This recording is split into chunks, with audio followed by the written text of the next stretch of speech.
Hello students, आपका स्वागत है Sharma ji math points classes में।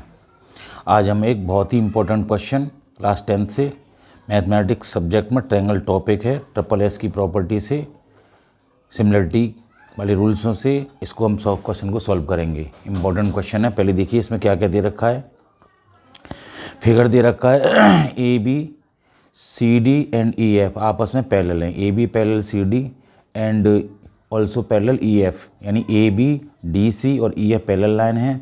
ए बी की जो लेंथ है यहाँ पे 6 सेंटीमीटर दे रखी है, सी डी की एक्स है, सी डी की यहाँ पे एक्स दे रखी है, ई एफ 10 सेंटीमीटर है और बी डी की जो लेंथ है 4 सेंटीमीटर है और डी ई की जो लेंथ है वो वाई है और यहाँ से यहाँ तक एक्स है। तो हमें ये एक्स और वाई की वैल्यू बतानी है। इंपॉर्टेंट क्वेश्चन है, देखिए समझ में आएगा। बहुत ईजी वे से बताने की कोशिश करेंगे। देखिए सबसे पहले हम आपको बता दें कि जब पैरेलल लाइन जो होती हैं उनके जो एंगल बनते हैं किसी लाइन से, अगर दो पैरेलल लाइन ऐसे हैं और ये मान लीजिए एक ट्रांसवर्सल लाइन कट कर रही हो, तो ये एंगल जो होंगे हमारे आपस में इक्वल होंगे। इन्हें बोलते हैं करस्पॉन्डिंग एंगल। अगर ये 20 डिग्री का है, ये भी 20 डिग्री का, अगर दोनों पैरेलल लाइन है, ठीक है। तो इस बेस को यूज करके हम इसको आगे बढ़ेंगे।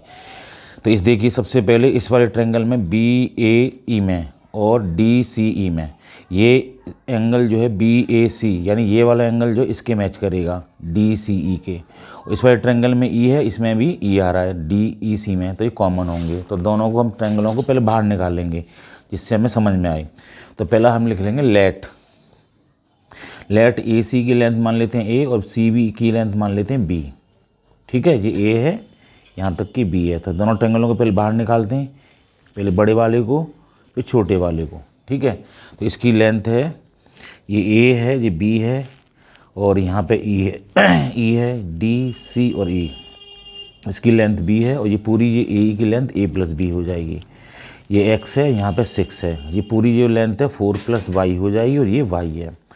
ये सिमिलर ट्रायंगल होंगे। रीजन दे देते हैं, angle A is equal to angle C के और angle E is equal to angle E के। ये हमारे कॉमन है, दोनों ट्रायंगल में आ रहे हैं और ये हमें पैरेलल लाइन से करस्पॉन्डिंग एंगल होंगे। ये एंगल इसके इक्वल होगा और ये ई जो है दोनों में सेम रहेगा। इस ट्रायंगल में भी जो भी वैल्यू रहेगी थीटा और डी ई सी में भी थीटा ही रहेगी, फिक्स रहेगी। तो ये डबल ए की प्रॉपर्टी से हमारे ट्रायंगल क्या हो गए, सिमिलर हो गए। तो लिख देते हैं angle triangle A B E similar triangle C D E by triple A. अब इसमें लगाएंगे हम ट्रिपल एस यानी कि सिमिलरिटी। करस्पॉन्डिंग साइडों में जो रेशियो होता है वो समान रेशियो रहता है, इसके साथ इसका नीचे वाली साइड का बेस के साथ, और ये इंक्लाइन लाइन है बी सी बी ई और डी का। तो यानी कि 6/x is equal to A plus B upon B, ऐसे लिखेंगे इसको। और आगे भी लिख सकते हैं इसको 4 प्लस वाई अपॉन वाई। ये हमने ट्रिपल एस यूज करी है प्रॉपर्टी। कैसे, ए बी अपॉन, यहाँ लिख देते हैं A B upon D C is equal to A E upon C E is equal to B E upon D E. फिर वैल्यू पुट कर दी हमने। अब यहाँ पे हम क्या करेंगे, रेसिप्रोकल करेंगे। तो x upon 6 is equal to B upon A plus B, यानी इसी को हमने क्या किया है, इसको रेसिप्रोकल कर लिया दो टर्म को। अभी इसको भी छोड़ दिया, अभी इसको बाद में यूज करेंगे। तो x upon 6 is equal to B upon A plus B, ये इक्वेशन फर्स्ट हो गया हमारा।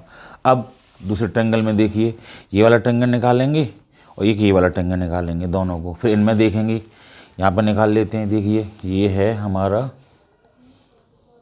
एक ट्रायंगल, ये है और एक ट्रायंगल ये है।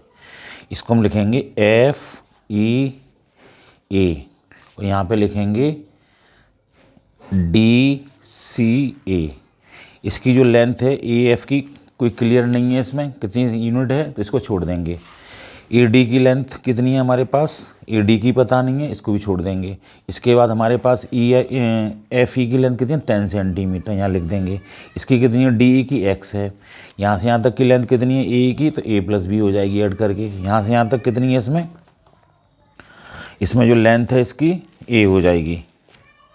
ए सी की लेंथ कितनी हो जाएगी, ए देखिए ए सी कितनी है, ए है पूरी, ए कितनी है, ए प्लस बी है। ये लेंथ पूरी 10 सेंटीमीटर है, ये 1 सेंटीमीटर है।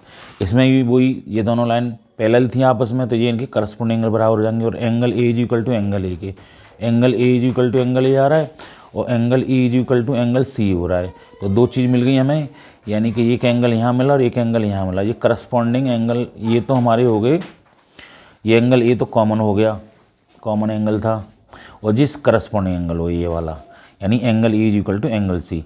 देखिए जब दो पैरेलल लाइन होती हैं तो उन पर कोई ट्रांसवर्सल लाइन कट कर दी तो ये एंगल आपस में इक्वल होते हैं। तो वही कहानी यहाँ पे है। देखिए ये दोनों पैरेलल लाइन है दे रखी है क्वेश्चन में, ये ट्रांसवर्सल लाइन हो जाएगी तो ये एंगल इसका जो है इससे मैच करेगा, ये वाला एंगल डबल जो मैंने सिंबल लगाया है। तो ये हमारा डबल ए से सिमिलर हो गया ट्रायंगल। तो लिख देते हैं पहले इसको, A E F similar triangle A C D by double A की प्रॉपर्टी से। अब लगाते हैं सिमिलरिटी का अलग रूल्स जो है ट्रिपल एस वाला। तो यहाँ लिखेंगे ये साइड अपॉन ये side, ten upon X is equal to A plus B upon A, ठीक है।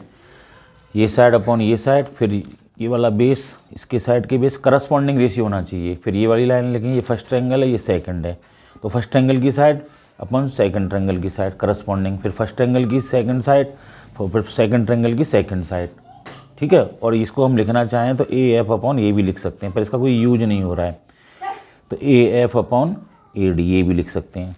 अब देखिए ये हमारी इक्वेशन बन गया। अब हम क्या करेंगे, इसमें से इन दोनों को इससे मैच करेंगे। हमें क्या लाना है, नीचे ए प्लस बी लाना है जिसमें डिनोमिनेटर सेम हो जाए। तो हमें क्या करना है, इसको रेसिप्रोकल करना पड़ेगा। तो एक्स अपॉन 10 ये हमने यहाँ पहुँचा दिया, ये भी ऐसे ही यहाँ पहुँचा जाएगा, ऊपर आ जाएगा। तो ए अपॉन ए प्लस बी, यानी कि न्यूमरेटर डिनोमिनेटर थे ये, तो डिनोमिनेटर को ऊपर कर दिया, न्यूमरेटर को नीचे कर दिया दोनों साइड में। कि इन दोनों से कम है तो इन दोनों को हमने ले लिया है। तो ये हो जाएगा x by 10 is equal to A by A plus B, ये हमारा सेकंड इक्वेशन हो गया। अब हम दोनों को ऐड करते हैं, ऐड फर्स्ट एंड सेकंड, ठीक है। तो फर्स्ट क्या था मेरे पास equation, x upon 6 is equal to B upon A plus B, और इस सेकंड क्या है, x upon 10 is equal to A upon A plus B. तो जोड़ते हैं, ऐड करते हैं। तो लेफ्ट साइड की लेफ्ट साइड टर्म लिखेंगे और राइट हैंड साइड की राइट हैंड साइड में। तो लेफ्ट में क्या है मेरे पास, x अपॉन 6, इधर क्या है x अपॉन 10, तो plus X upon 10 is equal to, इधर क्या है B upon A plus B, और इधर क्या है A upon A plus B. तो पहले लिखेंगे B upon A plus B plus A upon A plus B. समझ में आ गई होगी। अब डिनोमिनेटर सेम है तो ए प्लस बी एलसीएम ले लेंगे, तो ये हो जाएगा बी प्लस ए। तो ए प्लस बी या बी प्लस ए में कोई दिक्कत नहीं है, 2 + 3 कर लो या 3 + 2 कर लो, तो 5 ही रहेगा, 5/5 1 बार कैंसिल होगा, तो ये कैंसिल 1 आ गया, कोई दिक्कत नहीं है। यहाँ पे एलसीएम लेंगे कितना, यहाँ पे ले लेंगे 30, ये हो जाएगा 5x, ये हो जाएगा 3x। कैसे, 6 का डिवाइड 30 में 5, तो 5x 3 बार जाएगा इसका, 10 का 30 में 3, तो 3x is equal to 1। Cross multiply कर लेंगे, 8x हो जाएगा अपॉन 30 इज इक्वल टू 1/1, ऐसे इसको। तो क्या सोल्व कर, क्या आएगा वैल्यू हमारी, 8x इज इक्वल टू 30 और x इज इक्वल टू 30/8। अगर इसको हम डिवाइड करके लिखेंगे तो x की वैल्यू 30 में 8 का डिवाइड देंगे, 15 अपॉन पहले सॉल्व कर लेते हैं 4, फिर 4 से डिवाइड देंगे तो जाएगा 3.75 सेंटीमीटर। आप फ्रैक्शन में भी छोड़ सकते हैं, x की वैल्यू 13/8 और सॉल्व करके 15/4 भी छोड़ सकते हैं, और पॉइंट में भी छोड़ सकते हैं x की वैल्यू। एक आंसर है, यूनिट जरूर लिखें, सेंटीमीटर में दे रखे थे सब, तो सेंटीमीटर का आंसर लिखना है। अब x की वैल्यू आ गई। अब हम दोबारा से जो पहला वाला जो रिलेशन जो था उस पर पहुँचेंगे। यहाँ पे क्या था हमारा, 6/x is equal to 4 + y/y। तो इन दोनों को ले लेंगे। अब इसमें a प्लस बी की कोई ज़रूरत नहीं, जो हमें x की वैल्यू आ चुकी है हमारे पास, y की वैल्यू निकालनी है, तो हमें इन दोनों से वैल्यू पुट करके y की वैल्यु निकालेगी। तो क्या लेंगे हम, फ्रॉम फर्स्ट से यहाँ पे कर देते हैं, फ्रॉम इक्वेशन फर्स्ट। तो क्या थी वैल्यू मेरी, 6 देखिए क्या थी, 6/x is equal to a plus B upon B is equal to 4 + y/y। तो ये वाली वैल्यू हमें दोनों को हमें यहाँ पे लिख लेनी है। अगर दोबारा से 6/x is equal to a plus B upon B is equal to 4 + y/y। अब देखिए इसकी कोई जरूरत नहीं, इसको छोड़ देते हैं, इसको कट कर देते हैं, हमें इन दोनों में रिलेशन लेना है। तो 6/x की वैल्यू आई है हमारी 15/4, यहाँ पे ये x की वैल्यू यहाँ पे आई थी 15/4, पॉइंट में भी रख सकते हैं और फ्रैक्शन में भी रख सकते हैं, इज इक्वल टू 4 + y/y। हम क्या करेंगे, ये 4 ऊपर जाएंगे तो यहाँ से इसको मल्टीप्लाई करेंगे, 24/15 इज इक्वल टू 4 + y/y। अब हम क्या करेंगे, 3 से इसको और सिंप्लीफाई करेंगे, 3 8 जा 3 5 जा, क्रॉस मल्टीप्लाई करेंगे, 8y इज इक्वल टू 5 4 जा 20 + के 5y। इसका ऐसे मल्टीप्लाई किया है, इसमें किया गया। तो ये 8y इधर आएंगे तो कितने हो जाएंगे, 3y हो जाएंगे, माइनस करने पर ये 20 हो जाएंगे। y इज इक्वल टू कितना हो जाएगा, 20/3। ये आपका कट के आएगा सॉल्व करके लगभग 6.67 सेंटीमीटर। तो ये y की वैल्यू आ गई। आई होप आपको समझ में आई होगी क्वेश्चन। और अगर आपको पसंद आया हो, वीडियो अच्छी लगी हो तो लाइक करें, शेयर करें और आगे कमेंट भी करें। Thank you.